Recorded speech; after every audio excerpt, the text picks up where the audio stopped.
Welcome to Sky Team's People First with Morag Barrett. Welcome to this week's episode of People First. And this week, my guest is Zahn, who is the CEO and founder of Perceptive Leaders, another international leadership development firm based here in Denver. And what I love about the work that Laurie and her team do is it's focused on building leaders across organizations. Laurie is an organizational leadership consultant, certified executive coach, and works with senior leaders and their teams.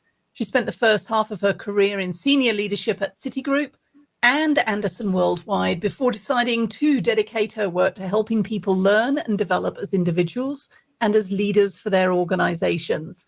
So, Laurie, welcome to People First. Thank you, Morag. It's wonderful to see you. And I haven't seen you in person. Well, I feel like we're in person, but I haven't seen you in person for a while. And so I just want to say congratulations on your book. I mean, we've exchanged emails, but yay. Thank you. Wow.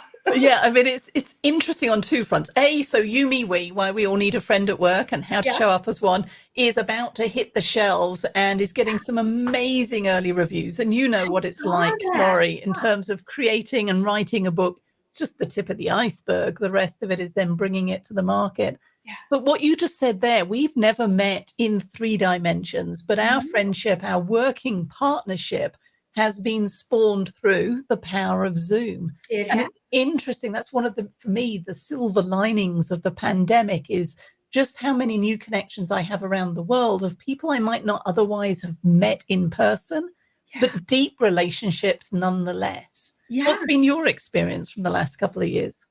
Yeah. Wow. So much. I was just thinking about this the other day. And in fact, I was just writing a blog post on this.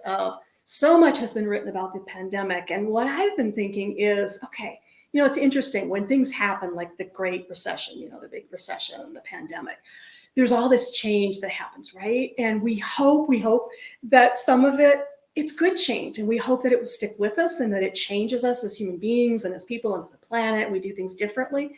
So I started thinking about, okay, Laurie, well, what really has changed at a foundational level that when this pandemic is over or takes on its next iteration or whatever, I carry that with me. Have you been thinking about that? Like what have we learned that we carry with us?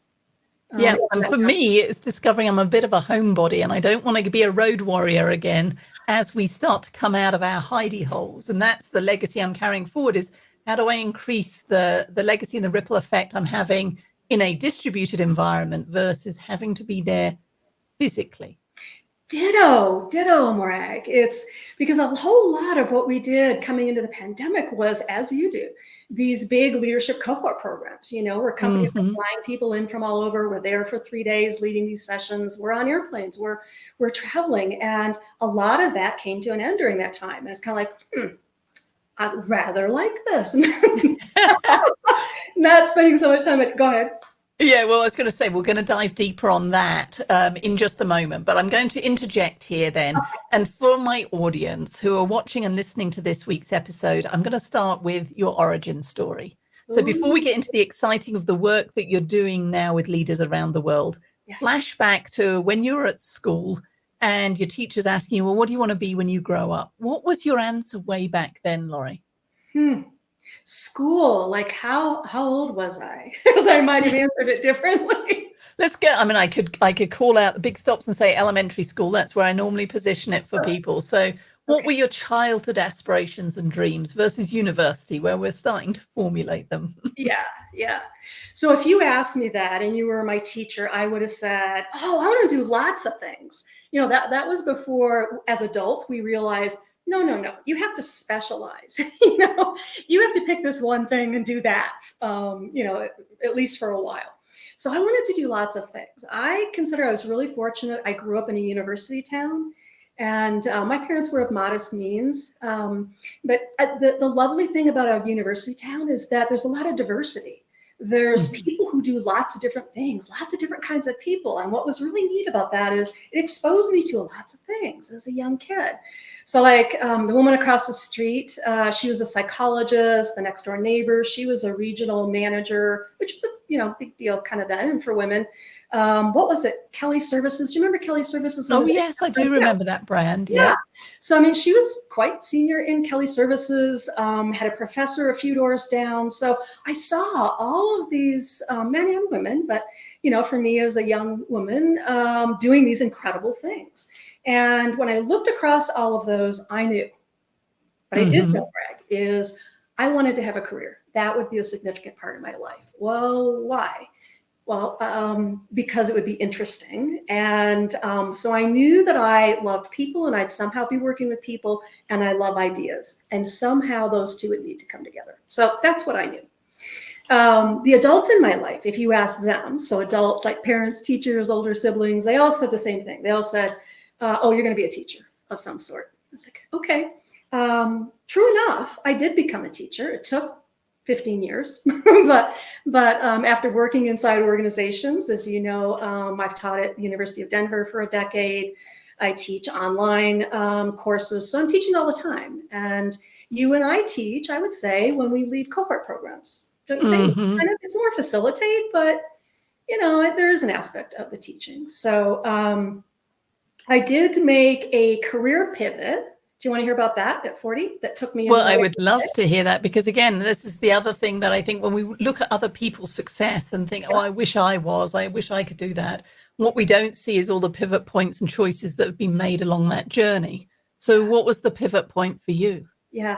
And, that's really interesting what you just said, because I find in working with people in their careers, it is much more of a twist and turn and pivot. And I thought it was going to be this, and oh my gosh, I was laid off. And I mean, all sorts of twists and turns, for few people, is it just like the straight path. So at 40, the career pivot that I made is, oh, wait a minute, I have to go one step quickly back, because a seed was planted before I made the pivot at 39 or 40, however late it was. So the seed that was planted was at Citicorp, and my boss is a CEO, a divisional CEO, and he brought in an industrial psychologist. We don't so much use that phrase, I think, today, but he brought in an industrial psychologist to work with himself and to work with us as his senior team. And I thought that was really amazing work, really profound work. And that planted the seed of, I want to do something like that. Now, at the time, I was far too introverted. I thought I could never do that kind of work, because I couldn't get up in front of people, in front of a team, the way that that he was doing that, this industrial psychologist. So I kind of put that on the back burner. So then fast forward to about a decade later, I'm at Anderson, the big consulting firm. And Stephen, who's the managing partner and my boss, he was doing my performance review, and I've told him, I thank you, will forever thank you for this, for the performance review that you did for me, because he said, there are some things that you're not great at, and he was listing these. I'm like, yeah, I don't like those things. And there are some things that you're really good at, and I was like, okay, good. He said, your rapport at senior levels is really good. So if you think about it, I'm leading projects, systems integration projects, things like that inside companies. And I'm working with someone who's a very senior person in an organization. They're managing big teams. So when he talks about rapport with senior leaders, that it's my counterpart inside the organization. And he said, you're really good at facilitating groups. And I'm like, yeah, those are the two things I love. So good review, but food for thought. I went home and I had an epiphany in the middle of the night. I was like, what if I just did that? Those two things that he said I'm really good at and I love. Like, surely there's a job that does that. And I remembered back to Citicorp and working with the industrial psychologist. And that put in motion a very significant career change. I went back to school. It took 2 years back to school at 40. I'm looking around all these young people, which was great. But and 2 years later, started my firm, Perceptive Leaders, 2005, with 6 of us. So that's the pivot. That was one of 3 pivots. Exciting, isn't it? And it's the courage and vulnerability in action to both see the opportunity, to have the courage to take it, whilst the vulnerability of, and it may not work. Yes. Yeah. So tell me a little bit more about the work that you're doing with your clients through Perceptive Leadership. I touched on the introduction. You're an executive coach. You're working with senior leadership teams. And I was reading your ebook that's available on the website, Leaders at the Helm, How Senior Leaders Develop a High-Performing Leadership Team. So let's start with the basics. Okay. What makes for a successful senior leader? So what makes for a successful senior leader? Lots of ingredients to that, right? Um, there are the things that I think we think of off the top. So what makes for an engaging, leader at the senior levels? There are some things that you've got to do really well. You've got to relate really well to your direct reports. The one that I think gets less press time than it really needs to is that at that level, you've got to really be able to lead a team. Mm-hmm. Right? Because I don't care how good that senior leader is. And when I say senior leader, I just mean they're a leader of leaders.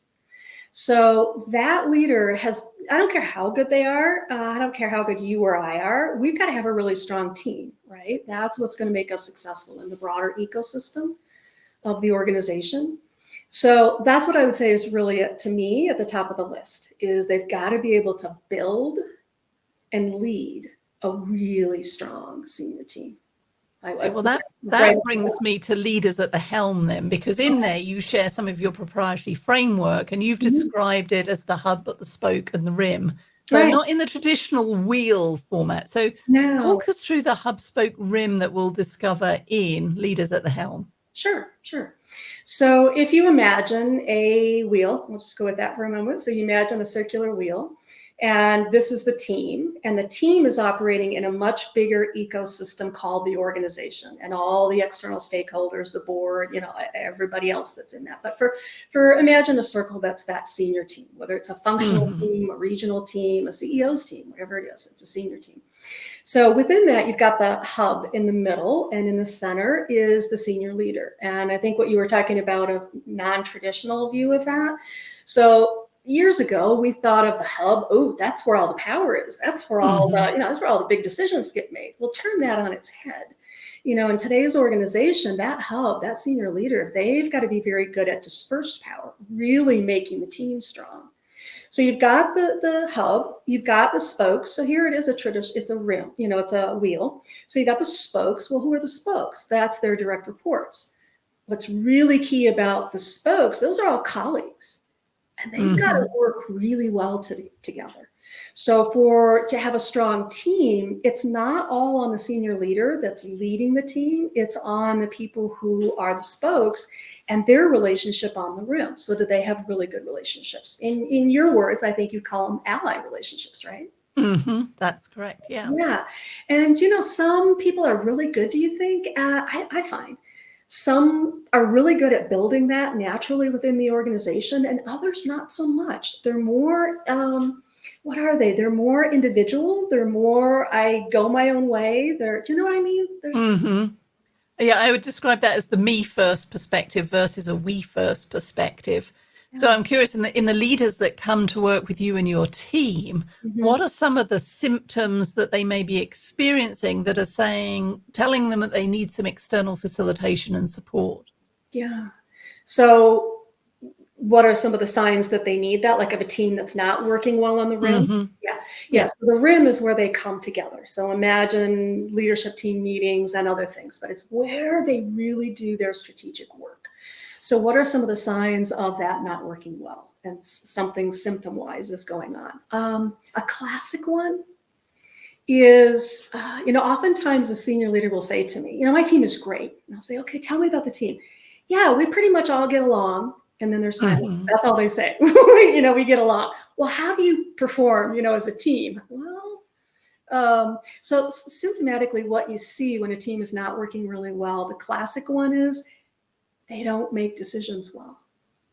Okay. So they either have difficulty at arriving at genuine commitment to a decision because there isn't trust. If there isn't trust, it's very basic. If there isn't trust among, again, the spokes, the colleagues, it'll show up on the rim, on the team.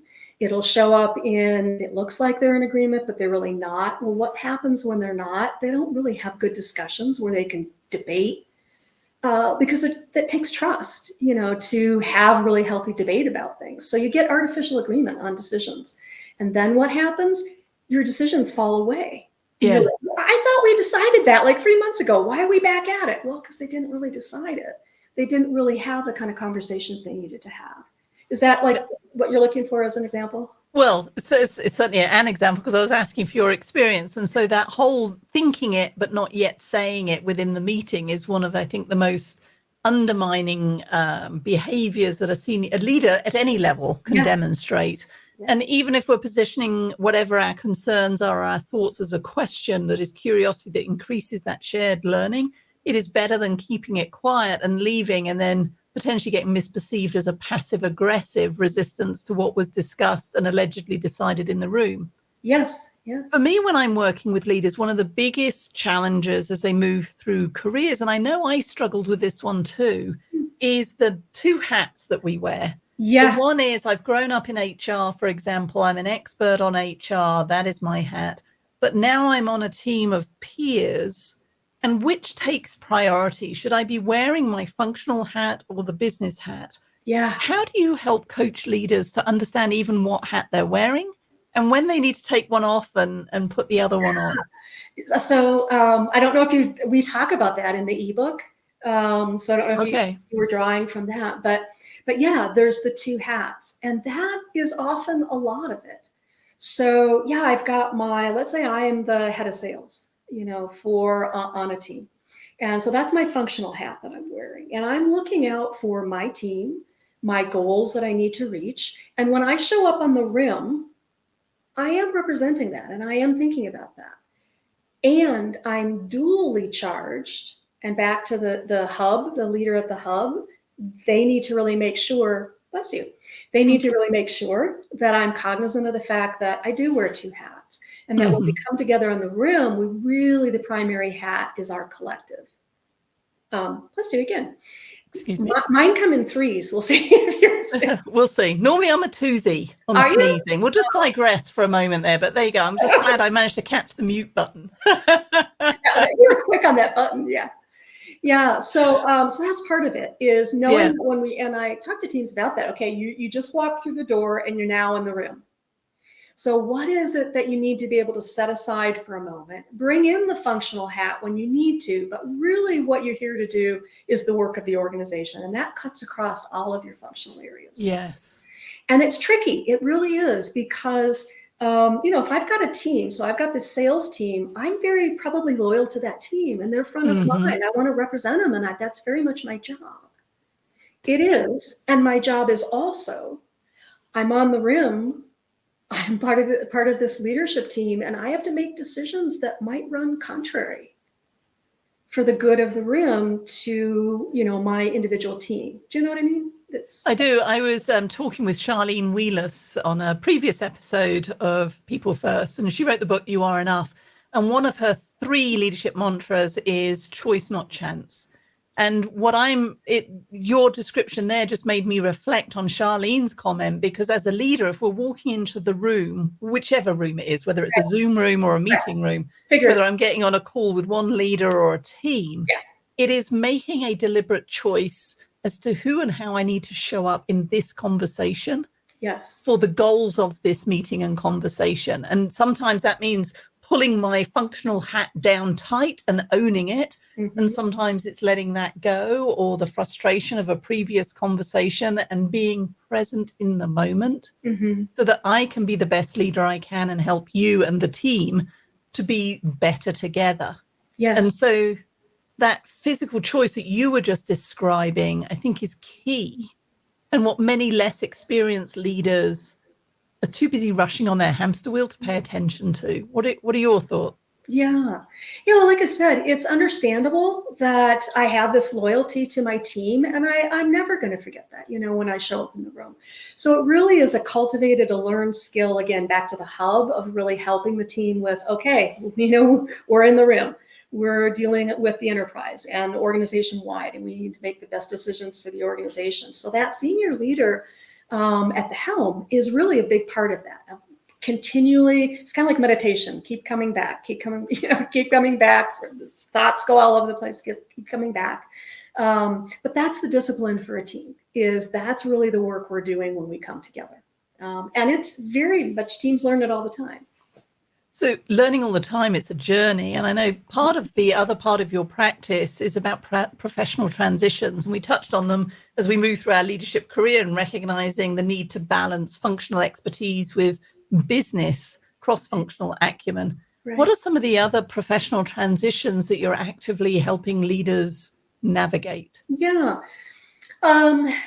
So if we think about what are some of the classic ones, it's a senior leader who's new to this senior level. So they're like learning a whole new skill set that comes with being, maybe they were great at the level they were at, and now they've got to up it and learn some new skills to be effective. Maybe they are a new member of an executive team. Maybe they have a new team. Maybe half their team is changing. Maybe they're in a new organization. Maybe they've taken on a really big challenge the individual leader has or the team has, and they're starting to recognize, wow, this is going to take some different things. We're talking about some significant change for the organization, and we have to lead that. We've got to be really good on the rim of leading that for the organization. So that's a lot of the common, what I would call the inflection points for where we end up doing the work, because someone is on the precipice of a learning edge. They've got to learn something new to progress and get where they want to go. Do you know what I mean? That's often where the work starts. So it's understanding. So how can leaders who are listening to this, who may be anticipating their own transition, whether it's self-imposed, they've applied for a promotion, moving to a new team or organization, or maybe it's organizationally outside in imposed, following a family member to a different city. Maybe I'm reaching retirement, about to reinvent who and what I do and who I am. How do you get ahead of the curve then to anticipate these and prepare for them? Yeah. Everybody's different about that. I think of it as some people are like, okay, I know when I need to make a change and I leap, I just go. And I'm not so worried about all the planning that comes with that. Maybe I'm opportunistic. I see an opportunity, I leap with it. Other people are very much planners. Do you know what I mean? It's like we're all different in that way. A lot of that has to do with our risk tolerance. How much risk are we willing to take? How vulnerable are we willing to be in change? How much do we need to be able to control and plan things? So one of the things that's really helpful, and I know this is going to sound really simple, but sometimes it's best to start really simple and build the baby steps. You can't do everything overnight, is recognizing where you are. So it's, where am I in my career? Am I where I want to be? How much of a runway? You're talking about people who are in mid to later career. Okay, if I want to get to, need something to hold up. If I want to get to this, do I still want that? Am I on track for that? Do I want something really different? So the starting point is, where am I in my career? Where am I in my life? Is this where I want to be? And if not, what do I want to change? That's the starting point. I call it taking stock. And to your point, we're like going so fast, we're distracted. I say that's the starting point because for so many people, for me too, and I'm sure for you at different points in your career, we don't do that. The signs are there that something needs to change and we need to be looking at it and be doing exactly what you're saying. But it's like, we just don't see it. And it takes getting laid off or getting, whatever before we're like, oh, okay, now I got to pivot. Yes. It's really slowing down enough to saying, what's happening here? How am I doing? Is this what I want? And do I need to make some course corrections here? You know what I mean? And does this fill my bucket? Does it leave me invigorated and inspired, or is it draining me? I was just proofreading an article I'm about to put out there that talk about the vampires at work that just drain your energy. And there is only so much time that you could invest in that before it has potentially catastrophic impacts. Yes. So as you think about the work that you do, what's one thing that you wish senior leaders understood about building the rim, but also building leadership capability within their organization?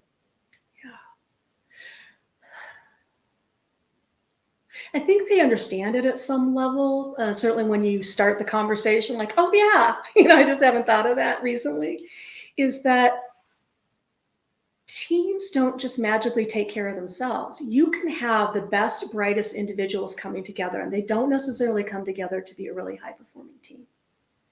So when you get to those more senior levels, we often think, oh, they should have this. I shouldn't have to do anything. This doesn't take any care and feeding.